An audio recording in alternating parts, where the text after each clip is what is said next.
Subscribe करिए हमारे channel target UP TET CTET को और बेल आइकन को दबाइए। हेलो फ्रेंड्स, मैं रेनू स्वागत करती हूँ आप सभी भावी अध्यापक एवं अध्यापिकाओं का आपके अपने channel target UP TET CTET में।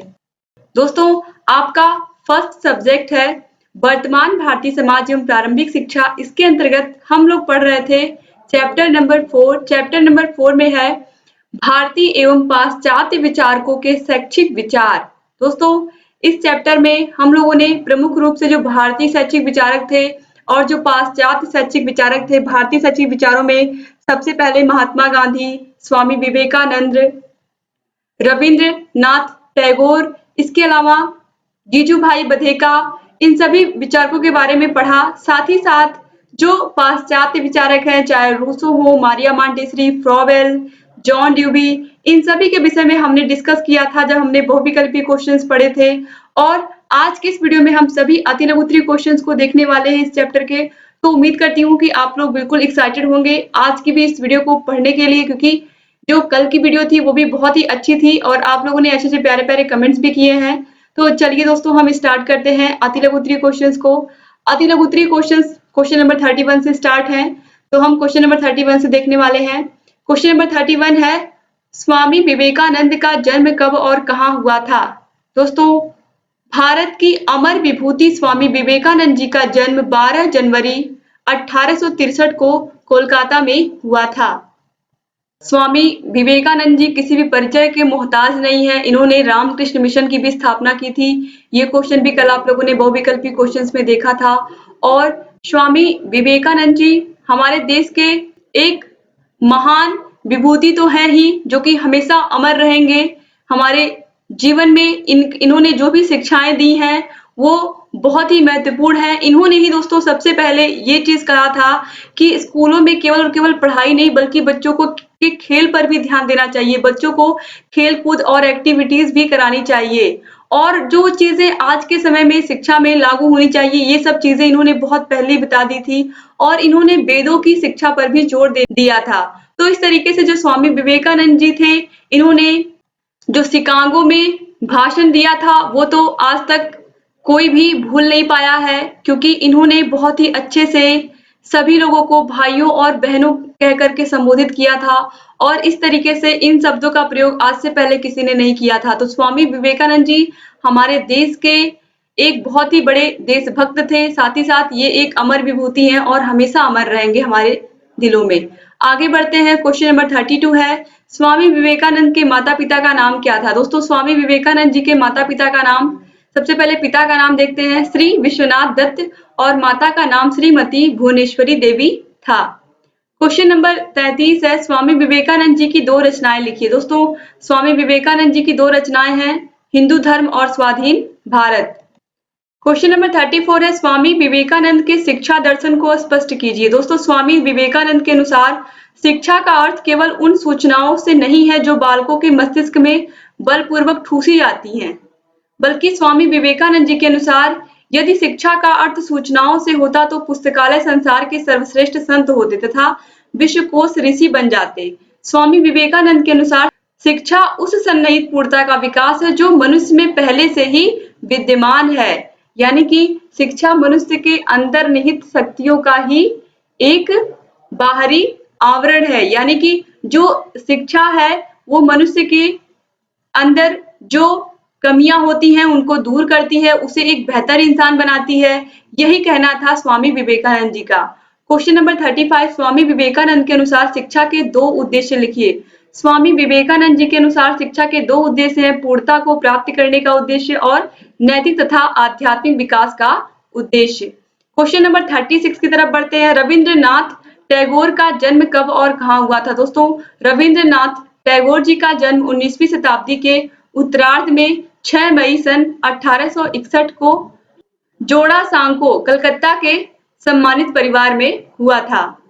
क्वेश्चन नंबर 37 है, रविंद्रनाथ टैगोर को किसके लिए नोबेल पुरस्कार दिया गया था? कल का वीडियो जिसने भी देखा उसे पता है कि रविंद्रनाथ टैगोर जी को गीतांजलि के लिए नोबेल पुरस्कार मिला था। कल मैंने आप लोग को बताया था। और कब मिला था? 1913 में मिला था, इनकी रचना गीतांजलि के लिए।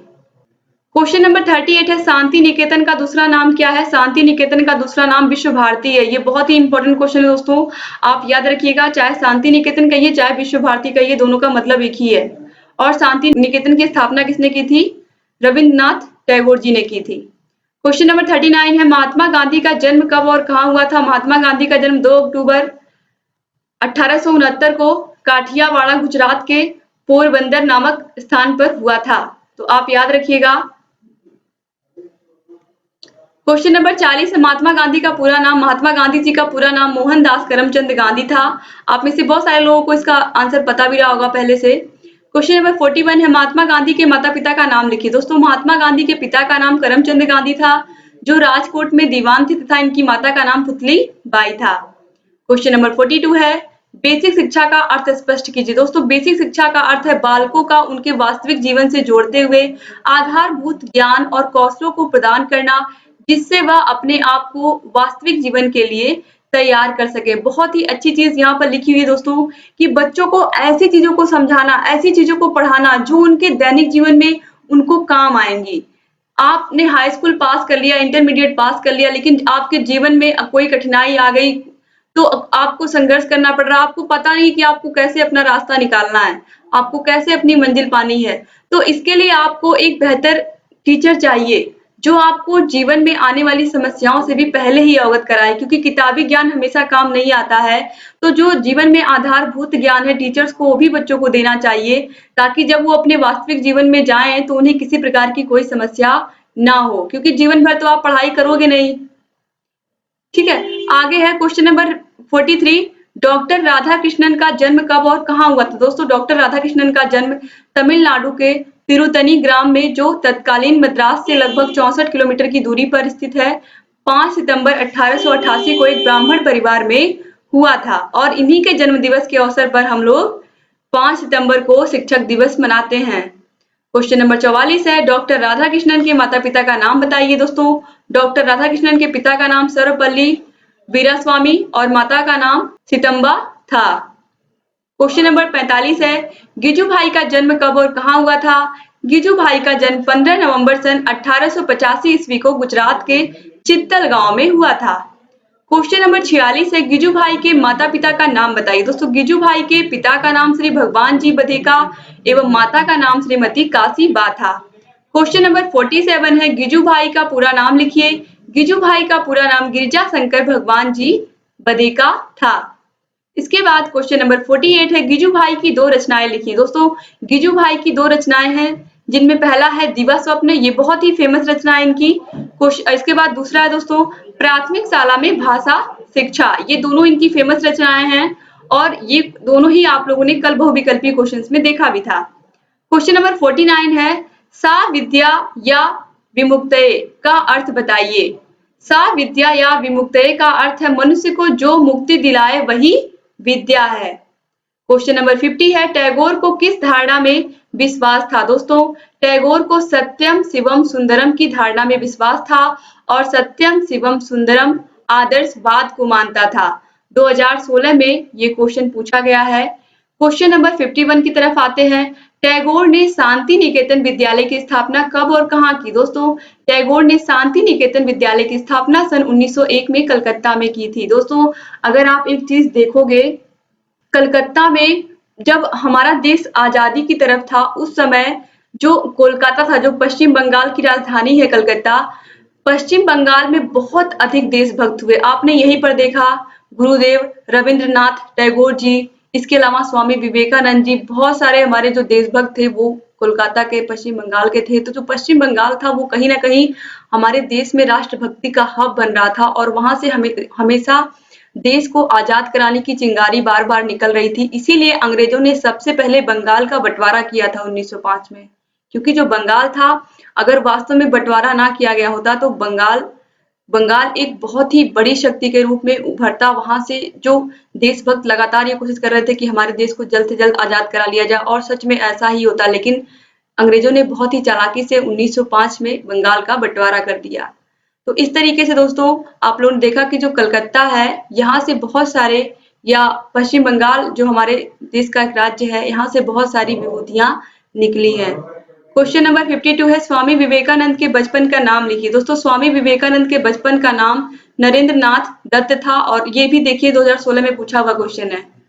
क्वेश्चन नंबर 53 है बुनियादी शिक्षा का प्रारंभ किसने किया था या बुनियादी शिक्षा के जन्मदाता कौन है। बुनियादी शिक्षा का प्रारंभ महात्मा गांधी ने किया था और ये क्वेश्चन मैंने बार बार आप लोग को बताया है कि ये बहुत ही इंपॉर्टेंट है।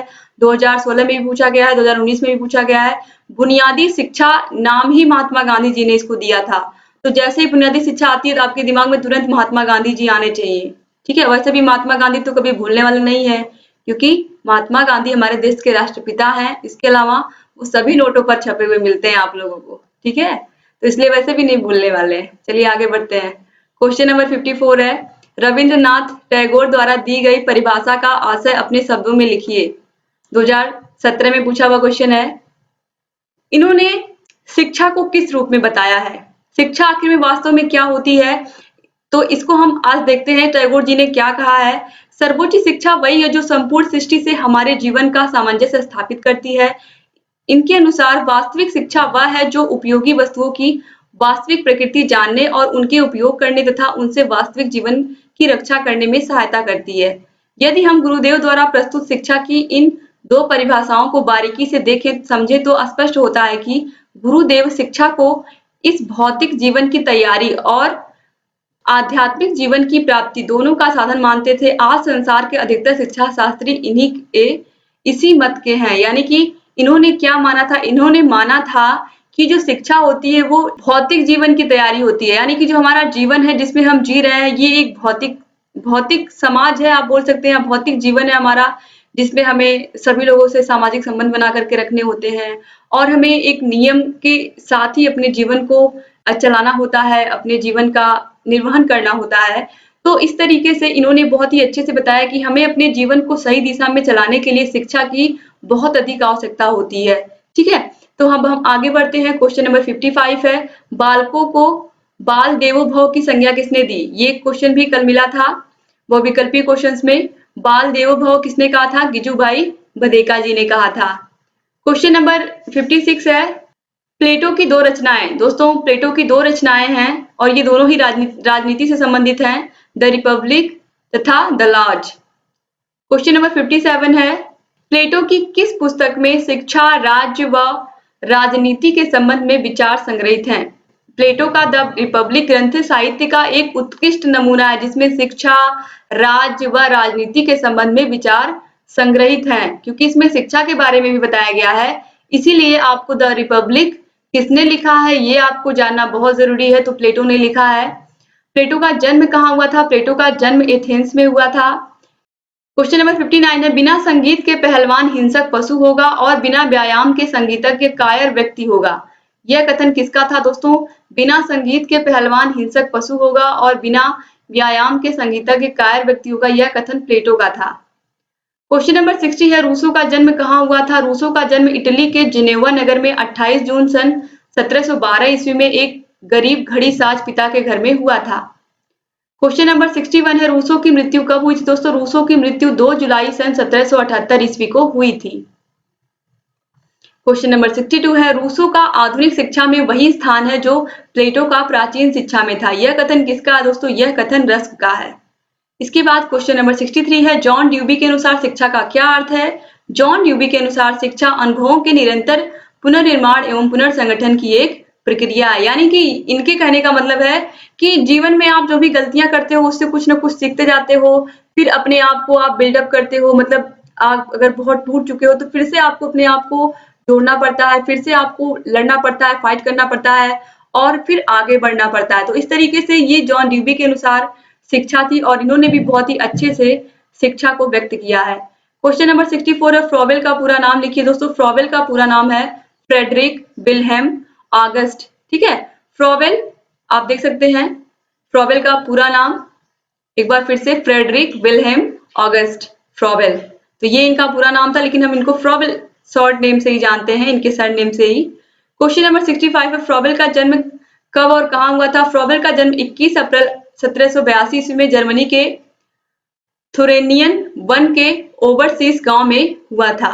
ठीक है, और इसीलिए जर्मनी जो है आज टेक्नोलॉजी में बहुत आगे है क्योंकि वहां की शिक्षा बहुत आगे है।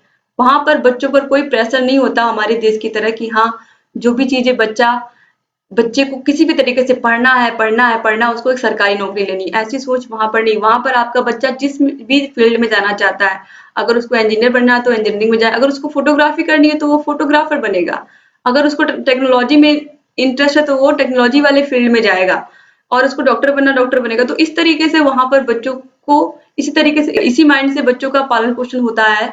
तो इसलिए आज जर्मनी जितनी भी महंगी जो कारें होती हैं वो सब जर्मनी में ही बनती है, क्योंकि वहाँ की टेक्नोलॉजी बहुत आगे है, क्योंकि वहाँ के बच्चों पर कोई प्रेशर नहीं होता है। ठीक है, अब हम आगे बढ़ते हैं। क्वेश्चन नंबर 66, फ्रॉबेल की शिक्षण विधि के विषय लिखिए।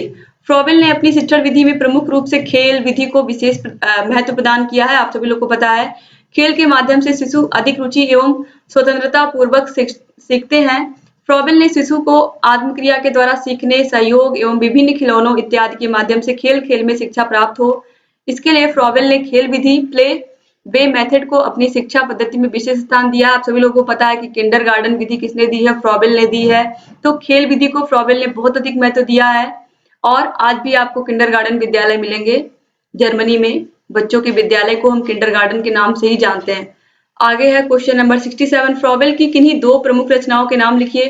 फ्रॉबेल की दो रचनाएं हैं, एजुकेशन फॉर मैन, दूसरा है mother and play songs. Question number 68 है, प्लेटो द्वारा स्थापित संस्था का नाम। दोस्तों, प्लेटो द्वारा स्थापित संस्था का नाम एकेडमी है। इसके बाद क्वेश्चन नंबर 69 है, पाठशाला को बाग, शिशु को पौधा और शिक्षक को माली कहने वाले विचारक कौन थे। आप सभी लोगों को पता है कि जो बच्चे होते हैं उनको पौधे की तरह किसने कहा है, शिशु को पौधे की तरह किसने कहा है, शिक्षक को माली की तरह किसने कहा, और पाठशाला को बागवान, एक पूरे बाग की तरह किसने कहा है।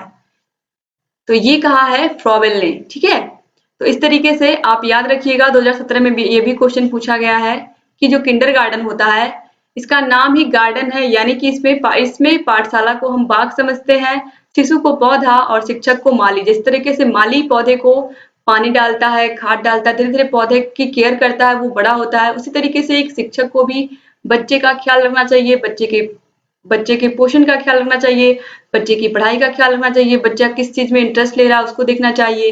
तो ये सभी चीजें फ्रॉबेल ने बताई है।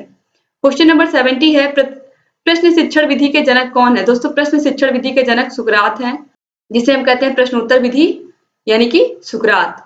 क्वेश्चन नंबर 71 है, फ्रॉबेल ने किंडरगार्टन कब प्रारंभ किया। दोस्तों, फ्रॉबेल ने किंडरगार्टन का प्रारंभ 1837 में थुरिंजिया जर्मनी में बेड ब्लैंकनबर्ग गांव में की थी। क्वेश्चन नंबर 72 है, शिक्षा के व्यक्तिक और सामाजिक उद्देश्यों का समन्वय आवश्यक है, क्योंकि शिक्षा व्यक्ति की खुशी और राज्य कल्याण के लिए है। यह कथन किसका है। दोस्तों, यह कथन है प्लेटो का, 2017 में पूछा हुआ क्वेश्चन है। क्वेश्चन नंबर 73 है, किंडरगार्टन पद्धति के संबंध में लिखिए। दोस्तों, फ्रॉबेल अपनी शिक्षा संस्था को किंडरगार्टन कहते थे। किंडरगार्टन जर्मन भाषा का शब्द है जो दो शब्दों से मिलकर बना है, किंडर अर्थात बालक और गार्डन अर्थात उद्यान, शिशुओं का बाग।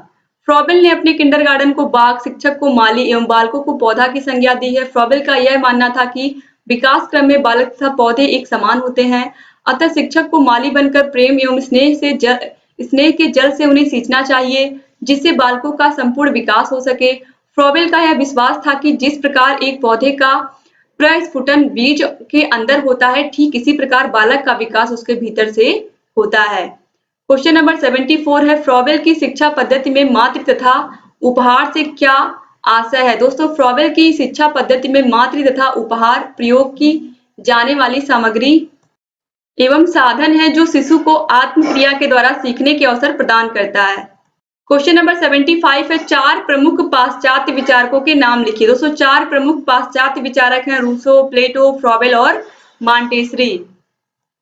क्वेश्चन नंबर 76 है, मॉन्टेसरी की शिक्षण पद्धति कितने भागों में विभाजित है। दोस्तों, मॉन्टेसरी की शिक्षण पद्धति 3 भागों में विभाजित है, कर्मेंद्रियों की शिक्षा, ज्ञानेंद्रियों की शिक्षा और भाषा की शिक्षा। 2016 में पूछा हुआ क्वेश्चन है। इसके बाद आगे है क्वेश्चन नंबर 77, फ्रॉबेल द्वारा किस शिक्षण पद्धति का प्रतिपादन किया गया था। फ्रॉबेल ने शिशु को आत्मक्रिया के द्वारा सीखने, सहयोग एवं विभिन्न खिलौनों इत्यादि के माध्यम से खेल खेल में शिक्षा प्राप्त हो, इसके लिए फ्रॉबेल ने किंडरगार्टन शिक्षण पद्धति का प्रतिपादन किया। क्वेश्चन नंबर 78 है, डॉक्टर मारिया मॉन्टेसरी का जन्म कहाँ हुआ था? दोस्तों, डॉक्टर मारिया मॉन्टेसरी का जन्म 31 अगस्त सन 1870 ईस्वी को इटली के एक संपन्न परिवार में हुआ था। क्वेश्चन नंबर 79 है, प्लेटो ने शिक्षा का क्या अर्थ बताया है? दोस्तों, प्लेटो ने शिक्षा का क्या अर्थ बताया? शिक्षा से आप देखिए इन्होंने क्या कहा है। प्लेटो के अनुसार शिक्षा से मेरा अभिप्राय उस प्रशिक्षण से है जिससे अच्छी आदतों के द्वारा बालकों में नैतिकता का विकास होता है। यानी कि इन्होंने नैतिकता पर बल दिया है। नैतिकता का मतलब बच्चा झूठ नहीं बोलता हो, बच्चा सही बोलता हो, बच्चा ईमानदार हो, ठीक है, इस तरीके से। क्वेश्चन नंबर 80 है, रूसो ने शिक्षक को किस प्रकार परिभाषित किया है? रूसो ने शिक्षक को पथ प्रदर्शक के रूप में परिभाषित किया है। यानी कि इनके कहने का मतलब है कि टीचर ही वो इंसान है जो उसको सही गाइडेंस देता है, सही रास्ता देता है। जबकि रूसो किसको मानने वाले थे? प्रकृतिवाद को मानने वाले थे। इनके कहने का मतलब था कि प्रकृति ही बच्चे को सब कुछ सिखाती है और प्रकृति ही बच्चे की सबसे अच्छी शिक्षक होती है। क्वेश्चन नंबर 81 है, रूसो की दो रचनाएं लिखिए। दोस्तों, रूसो की दो रचनाएं हैं, द सोशल कॉन्ट्रैक्ट और एमिल, और ये दोनों ही बहुत ही फेमस रचनाएं हैं इनकी। क्वेश्चन नंबर 82 है, ड्यूबी के अनुसार विद्यालय किस प्रकार का होना चाहिए? दोस्तों, ड्यूबी के अनुसार विद्यालय एक प्रयोगशाला के रूप में होना चाहिए जहां बालक पूर्व अनुभवों को परख कर नए नए अनुभवों को प्राप्त करे एवं उन्हीं अनुभवों के आधार पर नए नए सत्यों की खोज करे। क्वेश्चन नंबर 83 है, जॉन ड्यूबी की दो रचनाएं लिखिए। दोस्तों, जॉन ड्यूबी की दो रचनाएं हैं, स्कूल एंड सोसाइटी, इसके अलावा democracy and education. Question number 84 है, मॉन्टेसरी की किन्हीं दो रचनाओं के नाम लिखिए। ये भी पूछा गया है।